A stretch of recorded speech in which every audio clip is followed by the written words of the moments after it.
¿Seré capaz de explicar la crítica a la causalidad y que vosotros lo entendáis? Esta es la pregunta. Cariños, vuelvo con el repaso de Hume y tengo este propósito en la vida. Y es que entendáis la crítica a la causalidad. ¿Cómo es posible, me pregunto, que hayáis entendido a Kant y la deducción trascendental, que hayáis entendido a Marx y toda la política? ¿Cómo es posible que hayáis entendido a Descartes y toda la deducción ahí que hace de las ideas y no hayáis entendido la crítica a la causalidad que hace Hume, que es muy fácil? Bueno, pues eso es que algo hice yo mal y hoy es el momento de expiar la culpa, ¿vale? Hoy es el momento de iluminación en el que vais a entender perfectamente lo que es la crítica a la causalidad y por tanto el texto de Hume, que justamente ese trocito va sobre eso, es el tema del texto. Bueno, pues vamos a ver si lo consigo, y en 20 minutos. Si veíamos con Descartes, pues ese optimismo, esa confianza en la razón, en el alcance de la razón, en el conocimiento universal y necesario, etc., con Hume nos vamos un poco hacia el lado contrario, es decir, la corriente del empirismo inglés pues siempre ha sido crítica con respecto al origen, la fundamentación y el alcance del conocimiento. Y eso es lo que quiero que veamos hoy, justamente. Bueno, pues entonces, las obras de Hume, os recuerdo que es el Tratado sobre la Naturaleza Humana, esa obra escrita con 24 años, 1000 folios que se escribió el hombre, y luego la investigación sobre el conocimiento humano y la investigación sobre los principios de la moral, que en realidad son la base estaba en el anterior, pero son libros un poquito más cortitos y un poco más específicos, más enfocados a, por un lado, los sentimientos, las pasiones, la moral, y por otro lado, el conocimiento y su deducción. Bueno, lo que es el trasfondo de toda la filosofía de Hume es explicar la naturaleza humana, ¿vale?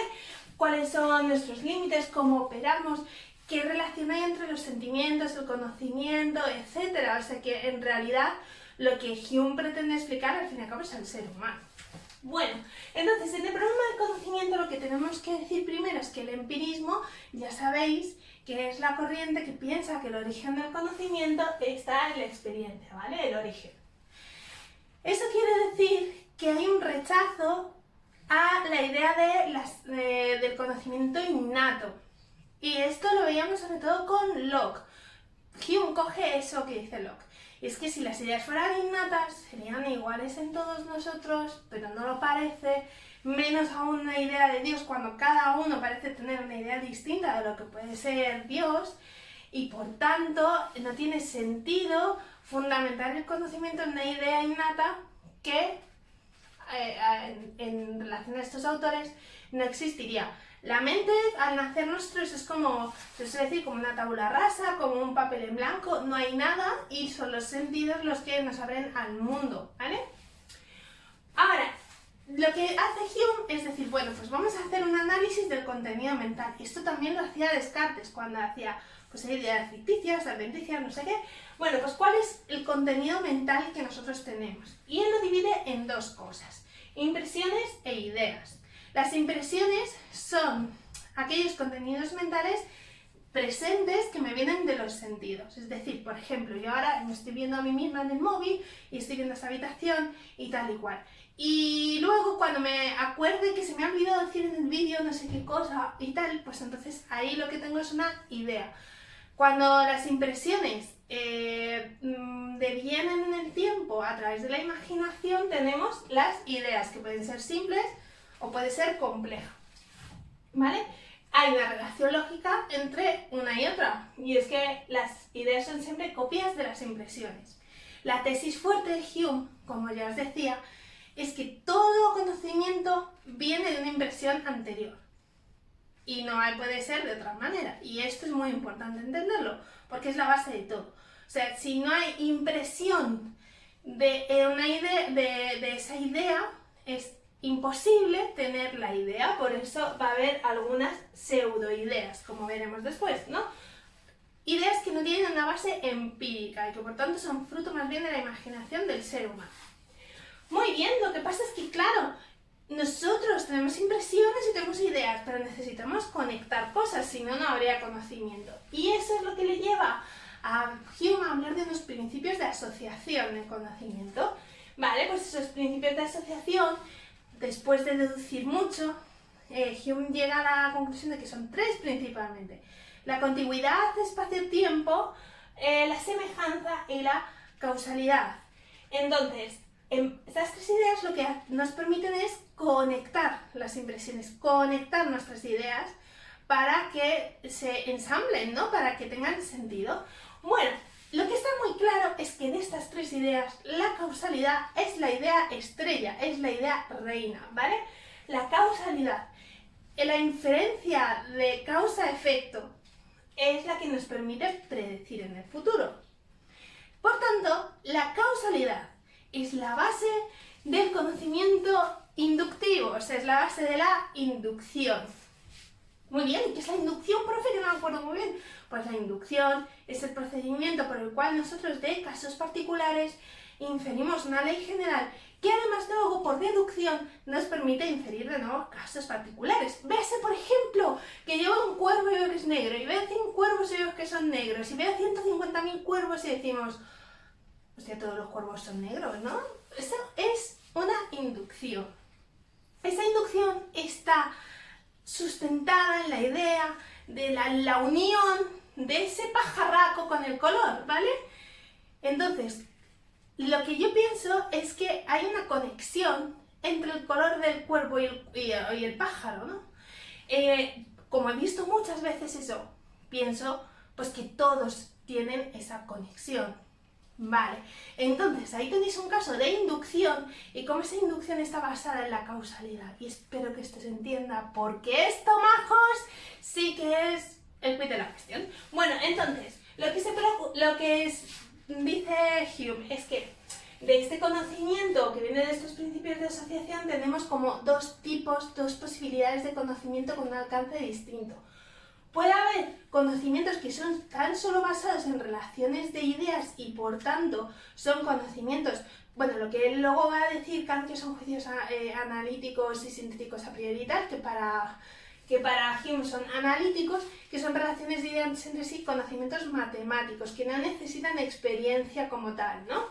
Vale, y las cuestiones, he dicho que es todo lo demás. Todo lo demás requiere efectivamente de impresiones, ideas y conexiones. Bueno, lo que se pregunta Hume, y aquí está la cuestión, majos, es las cuestiones, de hecho, que es prácticamente todo conocimiento humano,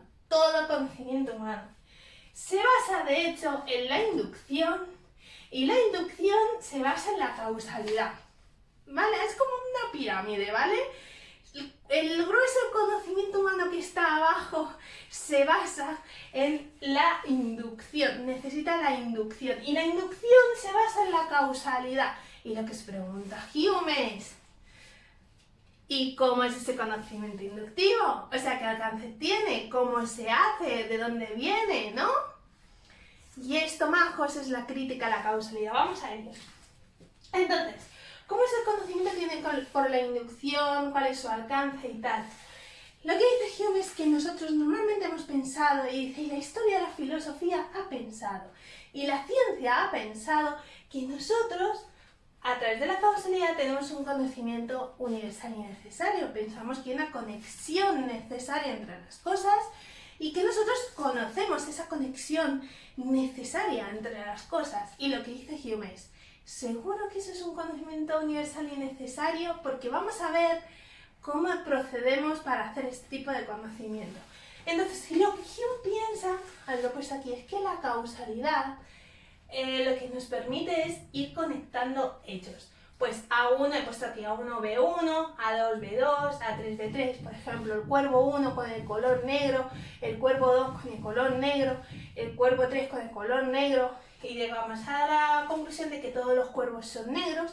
O lo de que os decía siempre, que es el ejemplo también que pone Hume, del humo y el fuego, pues pensamos que si hay humo lo ha causado el fuego, lo hemos visto una vez, lo hemos visto 2 veces, lo hemos visto 3 veces, lo hemos visto 800, pues entonces pensamos que siempre el fuego es la causa del humo, ¿vale? Ahora, dice Hume, y ahí está la cosa, ¿dónde está la necesidad necesidad que conecta estas cosas? ¿Dónde está la necesidad?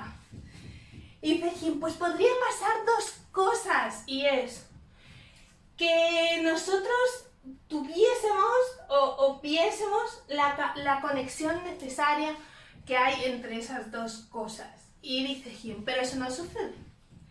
Porque si sucediera, o sea, si sucediera que yo veo un cuervo y sé que es negro, la primera vez que viese el cuervo diría, todos los cuervos son negros. Sería como así, como un conocimiento así que me viene, me baja, así como, esto es así, esto es de cajón, de madera de pino, no puede ser de otra manera.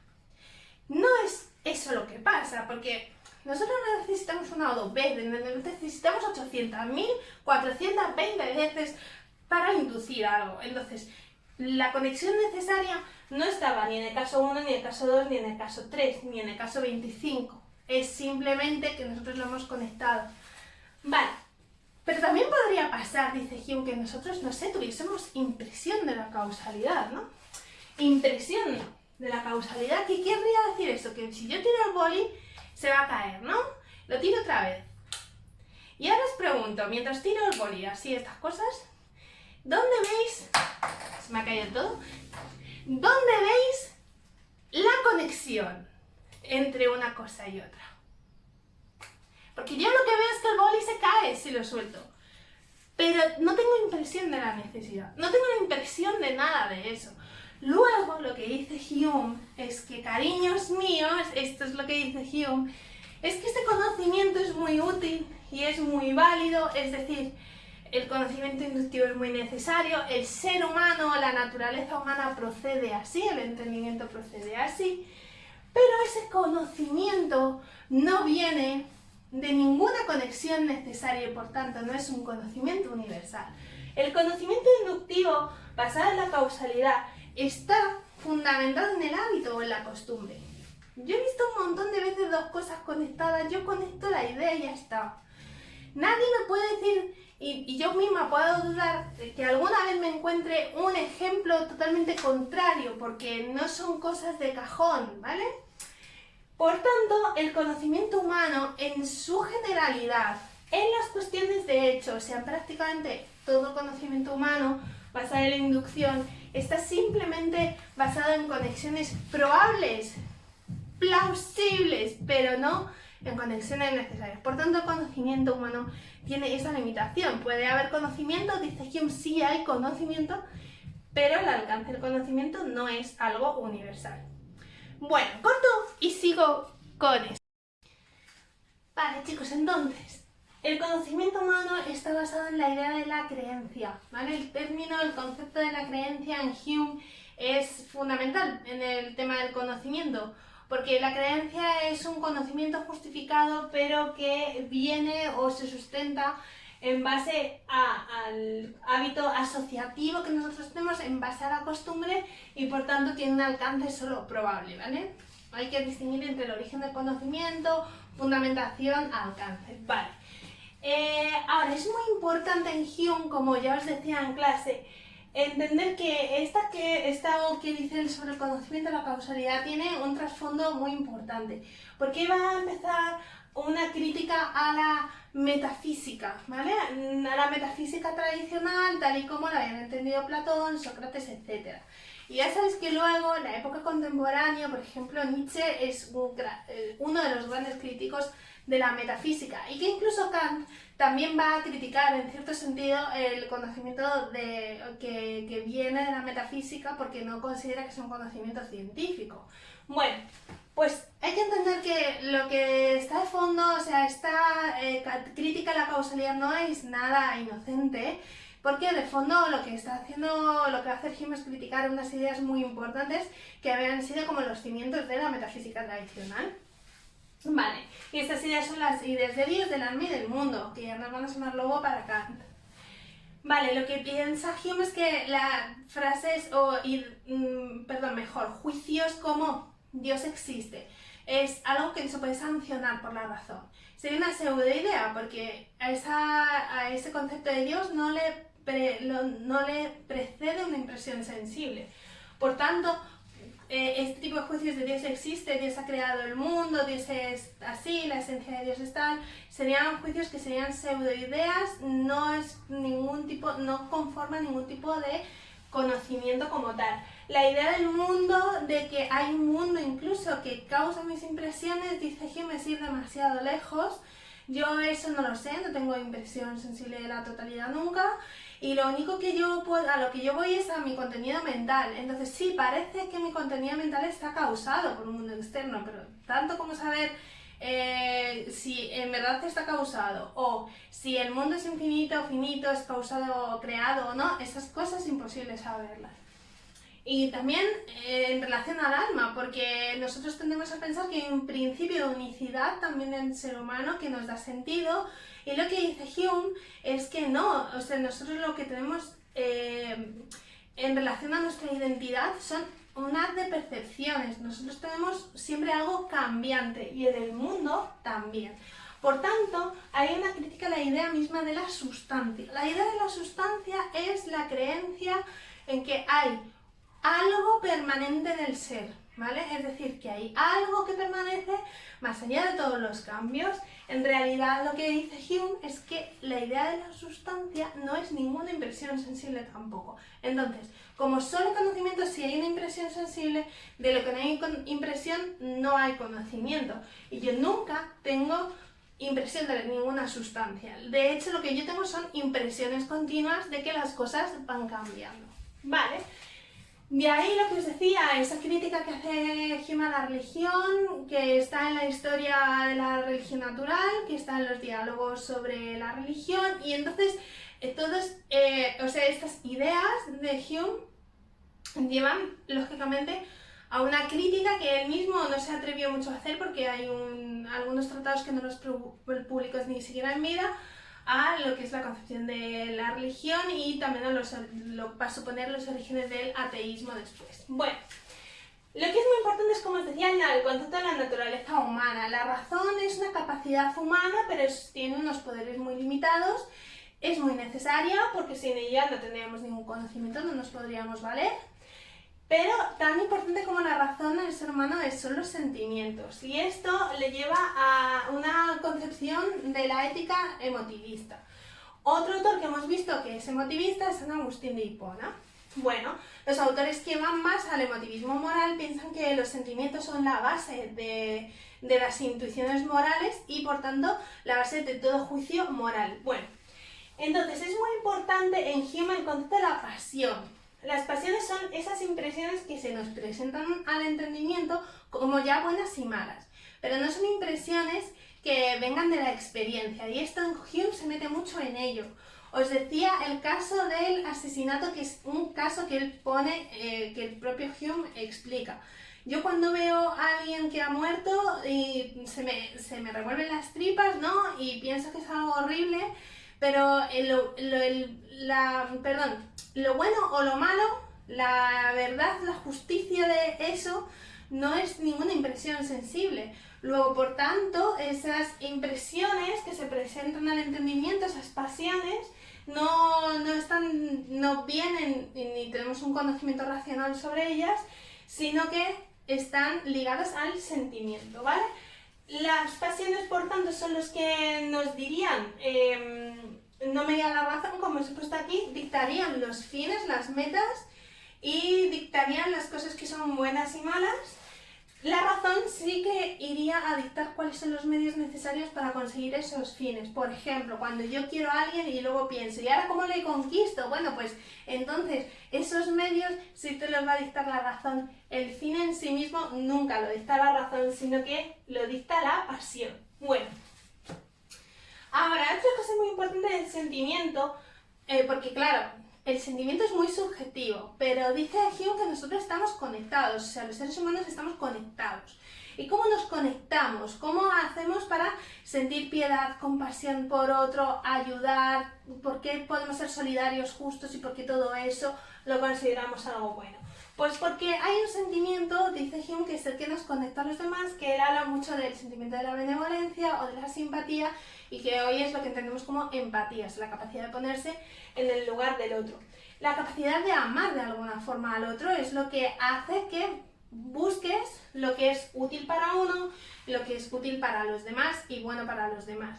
Por eso toda esta ética de Hume, este emotivismo, es lo que luego también va a estar de fondo después en el siglo XIX en el utilitarismo, que son primos hermanos, ¿vale? Bueno, pues hasta aquí Hume, creo que más o menos estoy en tiempo y además corto porque están haciendo obras mis vecinos y ya va a empezar esto, un ruido horroroso. Besitos, besitos, decidme que habéis entendido la crítica a la causalidad, por favor.